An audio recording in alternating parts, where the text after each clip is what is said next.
Hi, my name is Tiffany Biscoe, and this is Compassionate Las Vegas, the podcast.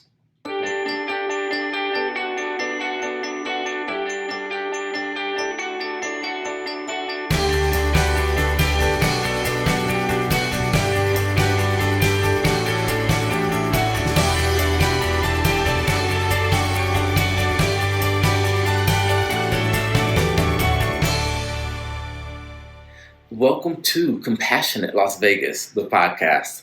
I'm Will Rucker, and I am so grateful that you are joining for today's episode as part of Season 3. And I still can't believe we're in our third season. And this time we get to do some really fun things like meet with our guests in person. Yay! So excited to be here with you. Tiffany, welcome to the podcast. Oh, thank you. Thank you so much for having me. I'm so happy to be here. Oh my goodness. In this space, so we are at the center, which is one of your 3 locations. Yes. Right? Mm-hmm. And I was telling Tiffany before we started recording, it feels so good to be back in this space. I haven't been here in person in a couple years because of the pandemic, but I'm here today. Yeah, and it's great to have you back. There's actually a lot of people who come in.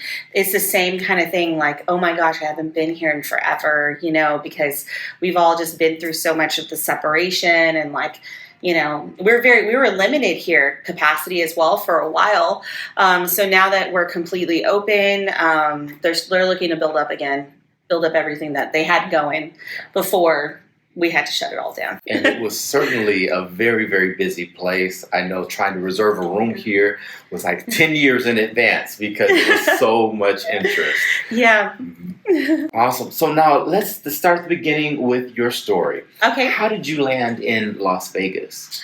Well, my family moved here in the 90s, and then I actually went and I grew up on Guam. So I spent most of my childhood there, but I still had family out here when I turned 18. So then when I was looking to kind of just expand, I graduated high school, whatever, I just decided to come to Las Vegas and go to UNLV actually. And then I had family out here, so it just kind of drew me back out here. But I did actually live here in the 90s when it was really small. And then I went back to Guam. Yeah, my first time in Vegas was also in the 90s. Okay. And of course, vacation, a little different. Right. But I always wanted to live here. From the first time we came, I said, I want to make Vegas home. Really? And I just found out, I believe about a year ago, that when I was in my mom's womb, my parents were talking about moving here. Really? So that was really like a full circle thing. That's crazy. Yeah. That's crazy. Because I came here when I was really young and then I moved back to Guam, I did kind of have these memories of when I was just a very young kid of just growing up out here. So then I'd always be looking out for Vegas things when I was back home on Guam, and then it's crazy how we just ended up out here. I love it. So what would you say is the main difference in the culture in Guam and here in Las Vegas? Guam is the island is very small. So we have a very tight-knit culture. Everyone knows everybody. We have small villages on the island, and everyone is very integrated in the culture. And you're immersed in it, really. So I would say, moving to Vegas, there's so many different types of people here, and everyone is spread out also. So that was a definite difference with people. But I mean, most Vegas locals are all generally super nice. So, it's the same. Okay. Yeah, it's the same. I love that. And it is. It's such a unique experience here because of the diversity. Mm-hmm. That's one of the first things I noticed when I actually moved here. Right. Vacationing, of course, I spent time on the Strip and, the whole world is there. Right. But when you live in the city, you get to see just how diverse we are. Mm-hmm. How would you tell someone what makes Las Vegas special? Well, what's funny is at TIABI, our TIABI Maryland store, I call that area on Maryland and Flamingo, that 3-mile radius, I call it the incubator section of Las Vegas, because I feel like everyone who moves to Vegas lives somewhere within that vicinity, because it's close to the airport, it's close to the Strip, Everything is kind of within arm's reach there. So I get a lot of people that move to that area and they're like, we're new. What do we do? Yada, yada, yada. I feel like what finds them the most comfort is knowing that Vegas, a lot of things are accessible and they're just like within city. Like most people freak out when I'm like, oh, you could hike at Red Rock and it's like 30 minutes from here. Or, oh, you could go downtown. They're looking for like something cultural. I always tell them to come downtown, Arts District, the whole thing.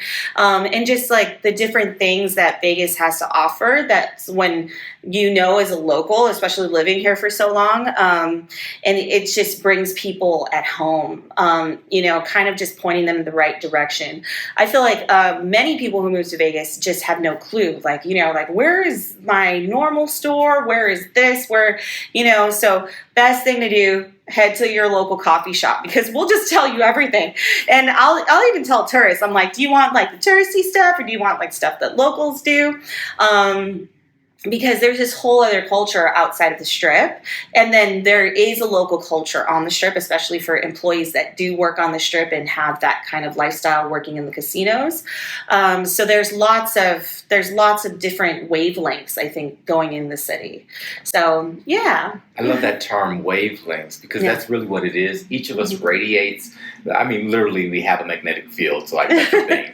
But we all radiate our unique personalities and we're all kind of creating this tapestry that is Las Vegas. And I love that you said visit your local coffee shop, like a perfect plug because your shop here at the center is called the JOLT. Yes. So I want you to share what that means and how you came to that name. So the JOLT, the name, came from a coffee drink that we had at our other store. It's called the Java Jolt at TIABI. And we pretty much were like, oh, we want to open up a new cafe in the center. What are we going to do? And then someone said, let's give them, a jolt, haha, like the Java Jolt. But then we were thinking, this has to mean something. It can't just be, oh, we're a caffeinated place. It has to mean something. So TIABI stands for to inspire and be inspired. That's our mantra for how we carry ourselves, how we want the company to be. So I was like, okay, let's come up with another acronym for the JOLT. Hold on, before we get there, you just gave me something new. Okay. To inspire and be inspired. Yes. I love that. Oh, thank you. Thank you. That actually, me and my old business partner, we came up with that in college at UNLV. Nice. And it was just something that we thought of, like, no matter what you do, you should always just live. If you live in inspiration and passion, then you're going to be living with purpose, right? So that's kind of like why we, it was kind of our catchphrase between each other. And then when we were thinking of what to name our coffee shop, we were like, oh, well, TIABI, we could do that. It means something to us, and then it just kind of caught on.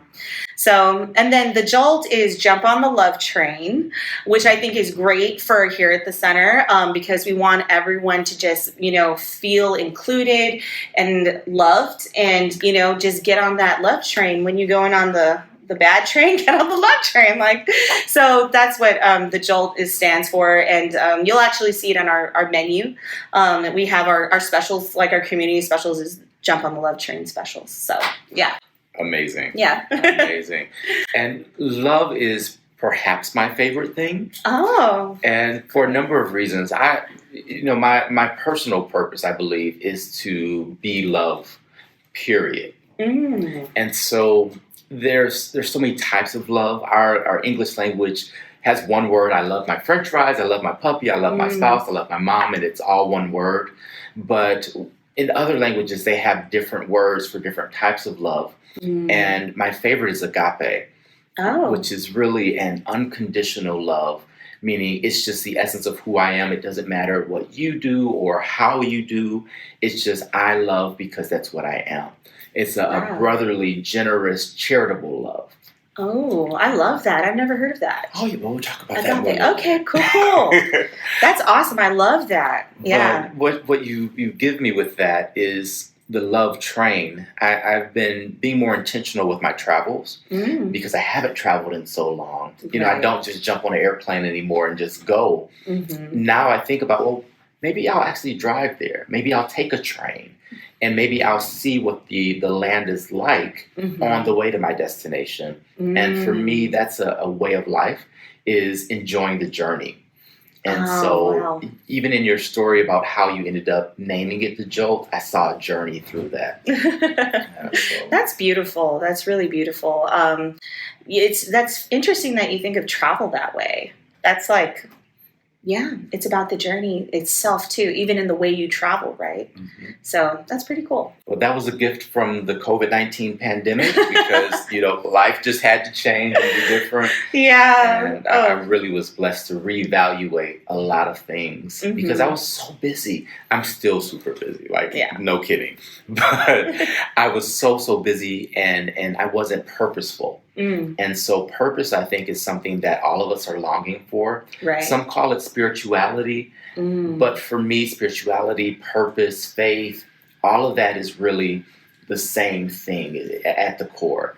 So I want to shift a little bit and talk about the things that you do and your purpose. So would you share a little bit about just why you're here? Like in the world? Yeah. Okay. I will go based off of probably, personal testimonial from other people in my life.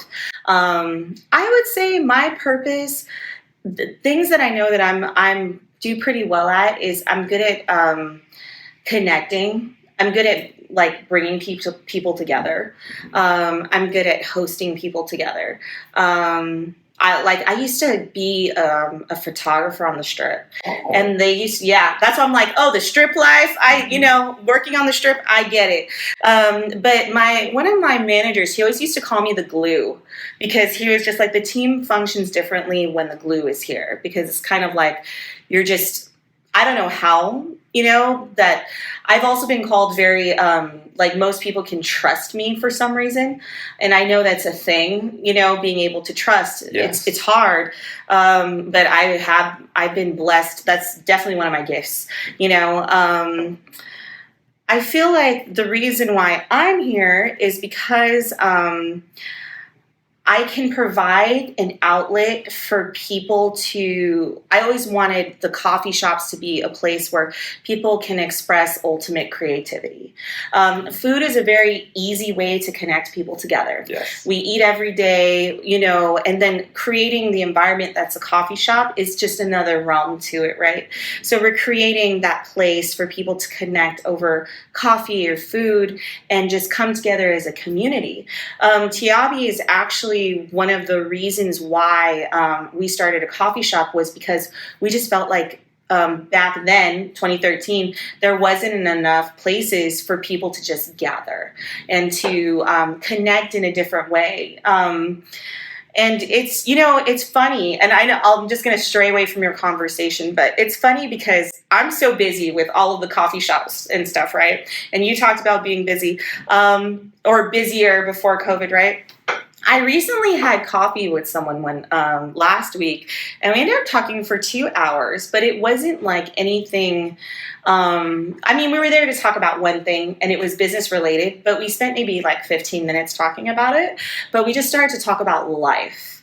And those kind of conversations, in-depth life, and just bringing your histories together and seeing your journey versus my journey kind of thing. And it was just so great. And I was very happy to have done that. And I'm like, I need to do that more often.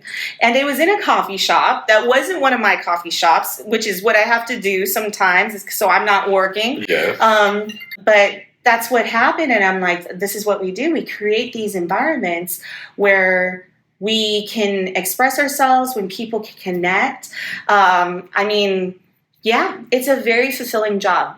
I will tell you that, because just being able to see people come together, and then, I've seen funny stuff too. I can imagine. Yeah, my regulars going out on dates, that is funny. Really? That is so funny, because they'll be like, was it good? So some love connection. All right. Yeah, they'll come before the date and then afterwards, and they'll be like, so did it look like we were vibing? That was the first date. I got to bring them here. And I'm like, I think I saw something. And sometimes I'm like, how did you feel about it? So I think that's why, I think that's really why I'm here. I've always been that kind of person that loves to bring people together.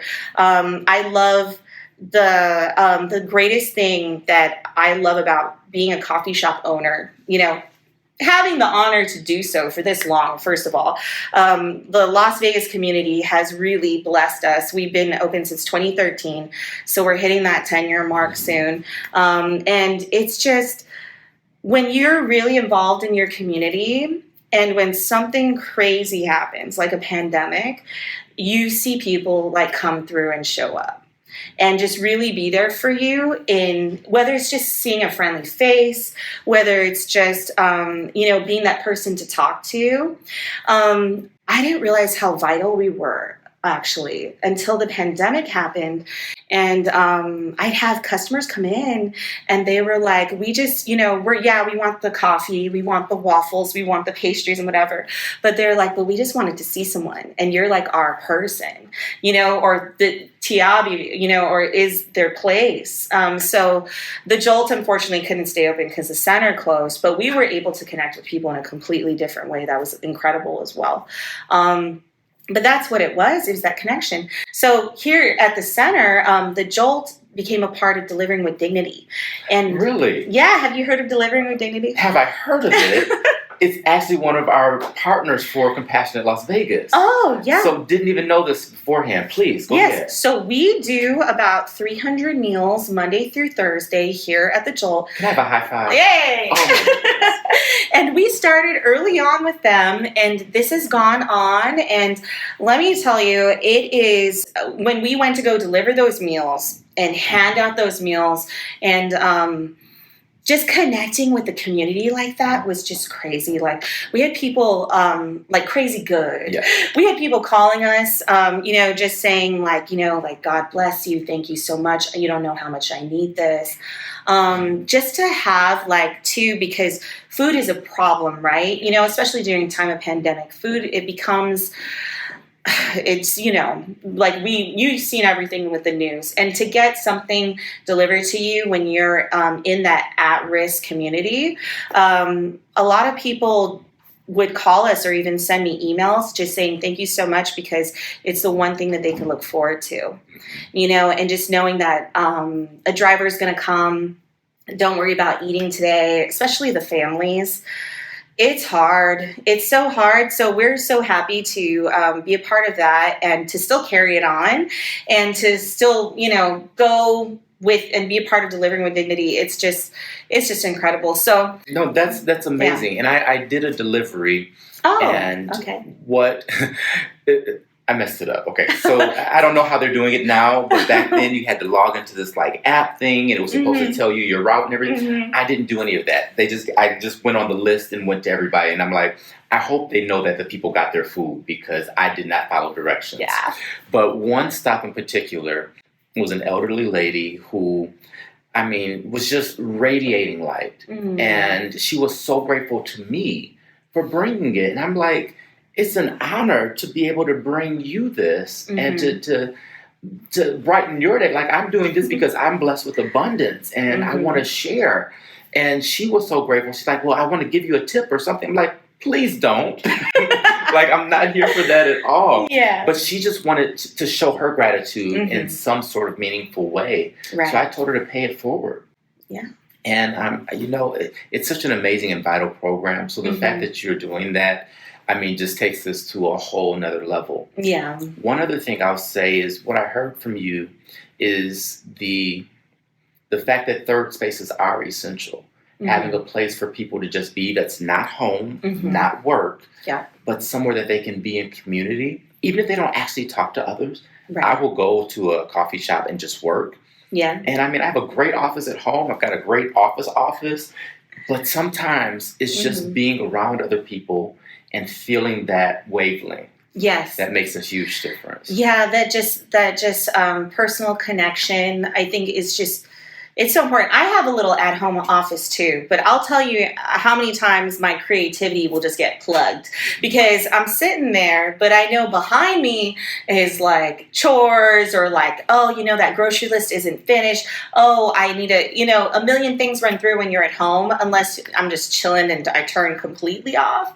But yeah, that's what a coffee shop is. It's that place where you can touch base and connect, but it's not it's almost not as formal as a dinner, you know, but hey, we can keep it casual. We can just, you know, connect and for a little piece of time.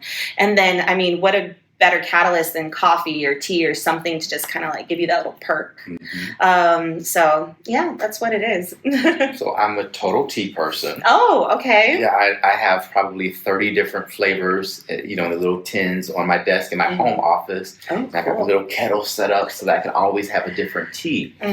And the reason I love tea is it makes me feel very grounded. It can give you that little boost, but it's a little less jolting than coffee. Yes. And so tea is very special for me. And then also the type of conversation I can have over tea is just different than a coffee conversation. Coffee for me feels business and tea feels relational. That's just the me thing. Interesting. Okay. But I bring that into the conversation to loop in Earth Day. Okay. And grounding. Yes. And our connection to the planet. So Guam being a very special place in that way, I'm sure influences how you operate here. Yes. Share a little bit about that. Well, it's funny that you bring up Guam because that is kind of why I'm always, I'd say, like resource conscious, because Guam, we have so many typhoons all year long.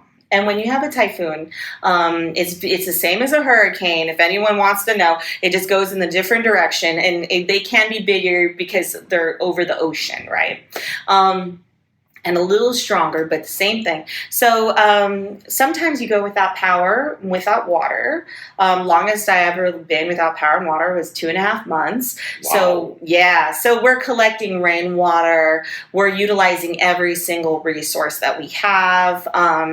So I am kind of, you know, like anything that comes to resources, I'm just like, oh, but we don't need to waste this. We don't need to do this. It's just kind of how I grew up.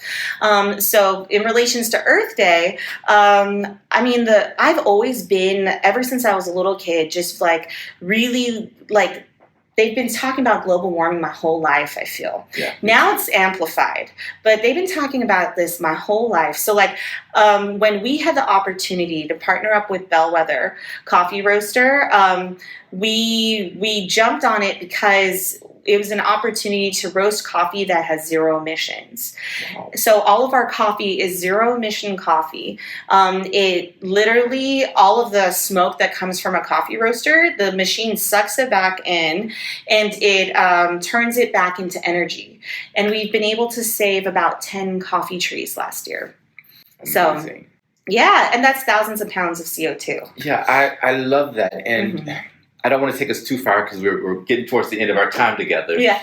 And I think it's important to highlight what you just shared because delivering with dignity, there are hungry people. Yeah. But it doesn't matter if you're hungry if you have no planet. And so I think that the way that we use our resources, we're at the point where there's no excuse for anyone being hungry, but there's also no excuse for pollution. Yeah. And I think you just highlight that with something as fundamental as capturing that emission and reusing it for energy. Yeah. And if the opportunity is there, you know, then we can definitely then do it, you know. There's a lot of little things that people do in their homes now. And I think COVID also sprung that up, just more people like being resourceful within their homes.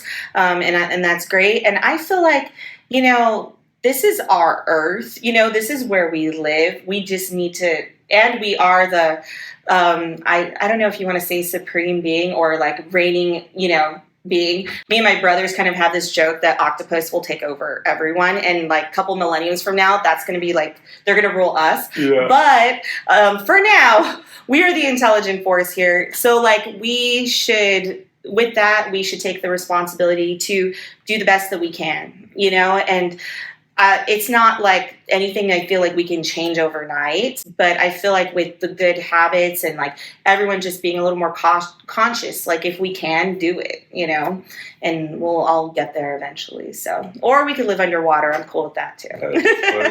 I'm picturing the octopus just drooling because they are so intelligent. And if they figure out how to like capture water and bring it on land, See? I'm with you. See what I'm saying? When they figure out what a glass bubble is, there you go. We're done. We're done. They're just going to have a bubble over there. Isn't there like a cartoon? But yeah, that's our joke because we're like, they're really smart and they're really intelligent. They just need to figure out how to get out of the water and then we're done. So, funny. Yeah. All right. So as we close, I have a few questions I try to ask every guest. Okay. And the first one is, how do you define compassion? I define compassion. Okay, I have a personal definition. And the reason why this is personal is because I feel sometimes it's very easy to forget compassion and exactly what that is and how hard it can be sometimes. I define it as the act of loving somebody, or not somebody, but it's just the act of love that, and understanding, taking the time. And nothing is ever really black and white. Take the time to understand and then understand where the situation is coming from or the person is coming from. And then, it's more of like a feeling. Because sometimes I feel like when they forget compassion, they can easily forget everything else that comes with that. Kind of like forgiveness or even like love even. Sometimes it's just easier to be like, get caught up in a yes, no, and kind of situation, you building walls and whatever.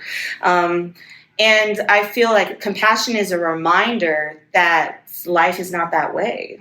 And that things can be different. And I use compassion a lot because it's very easy to get, especially if you're in a cynical environment or selfish environment. Just like have a little compassion, take a little time before you act a certain way or just react, Mm-hmm. As a business owner, you employ compassion? I try to. I really do. Even with customers that irritate me, I really do. I really, really do. And I try and tell them, this is going to sound crazy, but I have told customers multiple times if they're upset or mad because something took too long or order got lost, whatever, I just tell them, I'm like, I'm on your side. Like, I kind of I've said it so many times, I'm like, hey, I'm on your side. I want you to get what you want. I want you to be happy. This is just, and I'll just say, this is what I'm dealing with, or like, and then usually that kind of rectifies things. We have a rule, and it's called the golden rule. And it's pretty much, if you approach all situations at work with a genuine and honest intention, that you will produce a positive result. And it's one of the first things that I teach everybody when it's their first day is to be genuine because, and approach things with a positive intention, because if you're dealing with a situation and you already have negative intention, like I'm going to, like it's not my fault and all these things, then what is your result going to be? So it's kind of like approach things with a positive intention and just from a genuine place. Because most of the time people respond to like an honest and genuine place. They'll be like, okay, this person actually cares, And that's what we want people to know, especially in our cafes and like in the service industry. We're here because we want to do this for you. We want to create this for you. So, yeah.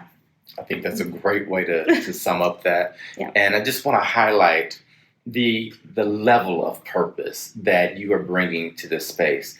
Admittedly, I love all my baristas. Did I say that right? Barista? Yeah. Yeah, I do. When I go to I have a couple major places I go to, and I know them by name. They know me by name. Unfortunately, they also know my drink, and I feel like I'm there way too much.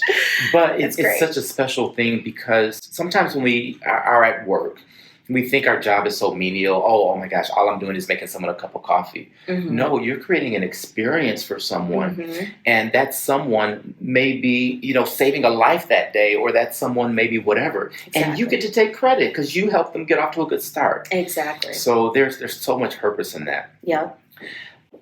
How do you, let me back up and do this. I like to ask you to finish certain sentences. So we'll do that. So I'll say the start of the sentence and you finish. Okay. All right. Inspiration is? Inspiration is, first thing that came to my mind is inspiration is love, and it is a moment where you get to capture something special, something magical even, and it's yours. Yeah. The most amazing thing about love is? It can be unconditional, and when it is, it's beautiful. Yeah. Third spaces need to exist because? Because we need an outlet where we can be a different part of ourselves or even just our true self. Either way, it's another outlet for you. Love it. Mm-hmm. Last one. Hope matters. Always. Oh, love that. Oh my goodness.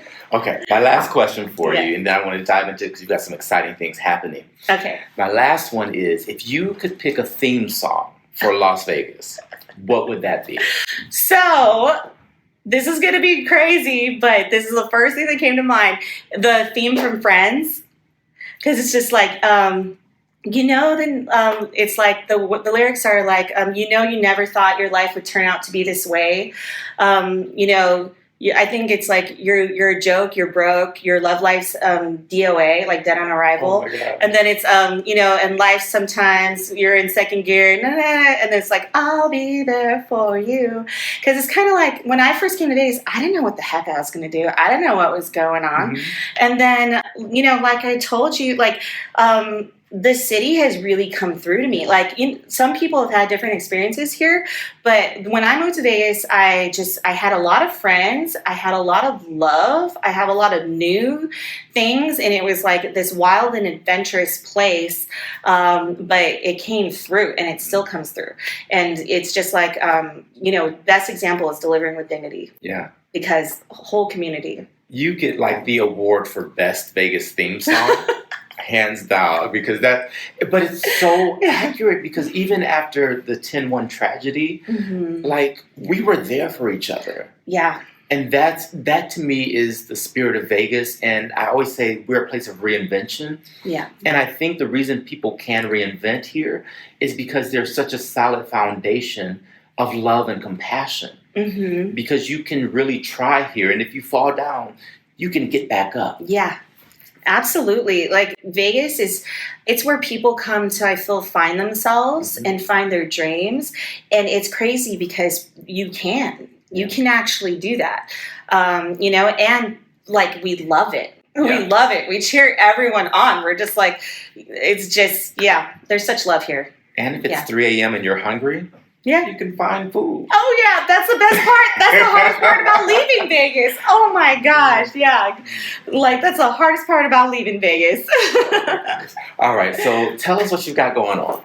So we have a lot of things going on. We are celebrating International Waffle Day, March 25th. It's going to be at our TIABI, Maryland, and Flamingo location, and we are working...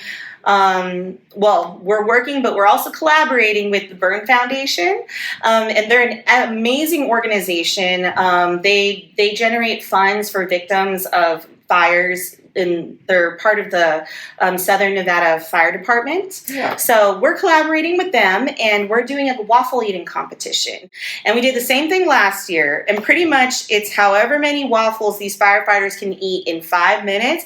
We will donate $10 per waffle. $10 per waffle. $10 per waffle. This year, I'm also going to throw in a little bit of a bonus waffle because they really like the red velvet waffle. So I'm going to slide a couple red velvets in there. And if they get to the red velvet, then I'm going to add extra money. Probably it's going to be, if you get to the red velvet, you get double. So, wow. Yeah.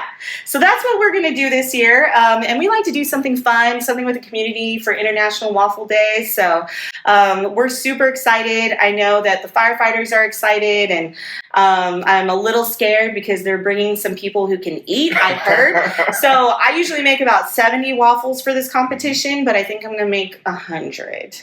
My goodness. And see what happens. Well, I'm excited now because, I mean, first of all, that waffle day is a thing. Yes. Like, that's amazing. Yeah. But then that you're using that for such good. Yeah, it's our way to give back, and it's fun, and it's just a great way to connect, and our customers love it, and they come out and check it out. And we did a post today on Instagram, and I already got some people like, oh, I'm gonna come by, check it out. I'm like, please do. So we can come and observe and watch? Yes, it's gonna be outside of the store, so it's gonna be right in front of the store, so you'll be able to kind of gather outside.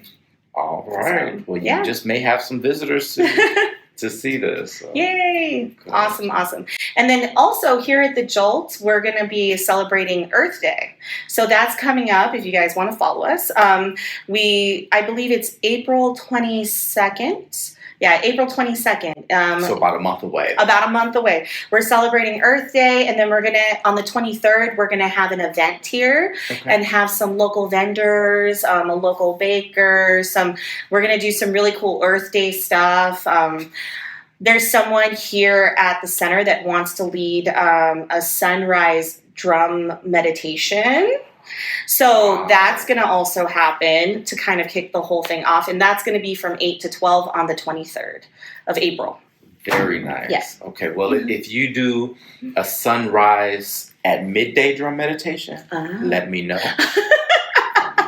You'll be there? Yeah. I'll tell them, we got to wrap this up with another drum meditation. Midday. Awesome. I got you. Thank you so much for being a part of the podcast. Awesome. Thank you. You are a gem for our city, and it's just incredible to be in your physical presence. I'm still excited because we're like physically together. This is not Zoom. This is not a Zoom taping, everyone. This is real. Yeah. Yep. So. I know. It's great. It's great to feed off of each other because just seeing other people, it's refreshing. It's revitalizing. I love it. Yeah. All right. Well, I think we'll leave it there. This has been Compassionate Las Vegas, the podcast. I'm Will Rucker, and as I always remind you, you are not just a drop in the ocean. You are the entire ocean in a drop, and what you do matters. So live compassionately.